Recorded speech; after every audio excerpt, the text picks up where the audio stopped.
The book is a general history of Algeria from 1516 to 2016. So it covers the whole 500 years of Algeria's modern history. The country is often looked at, especially from 1830 onwards, beginning with the French conquest of Algiers in 1830. And it's important, I think, to situate the 19th and the 20th century in Algeria in the context of a much bigger, much longer history of social and cultural structures that predated the French conquest and that continue to be much more important, actually, than the colonial period right now.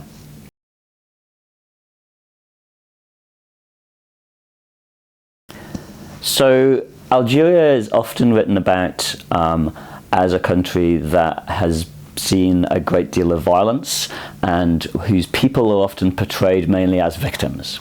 And what I wanted to do was to get at what I think is actually a bigger, more important aspect of the reality of Algerian history as experienced by its people, which is that, yes, there's been a great deal of suffering and a great deal of drama in Algeria's history, but the real story is not the extent to which Algerians people have been victimized by that, but the extent to which they've reacted, adapted to changing circumstances, taken their destinies into their own hands, acted, been agents of their own history. So when I talk about resilience, what I mean is the capacity of this society with its extraordinary creativity, extraordinary kind of cultural diversity and richness, and really kind of powerful structures of cohesion holding people together, as well as tearing them apart, that have allowed Algerians to absorb and to deal with a great deal of really dramatic history.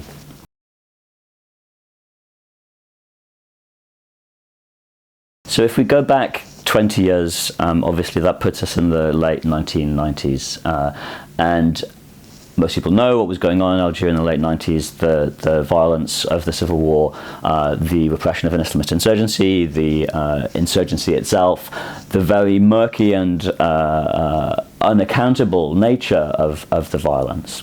And really what's most shaped the Algeria that we know today is the ways in which that conflict both unfolded and was left really fundamentally unresolved after the late 1990s. So in the last 20 years, I would say the most profoundly marking event has been not just the violence and the massacres that happened, especially in the late 1990s, but the way in which the regime was able to first of all win the war, and secondly in the early 2000s to basically try to turn the page on that conflict without really resolving any of the underlying tensions that had caused the violence in the first place. And Algeria still is living with not only the legacy of the war, but the legacy of the fact of its non-resolution.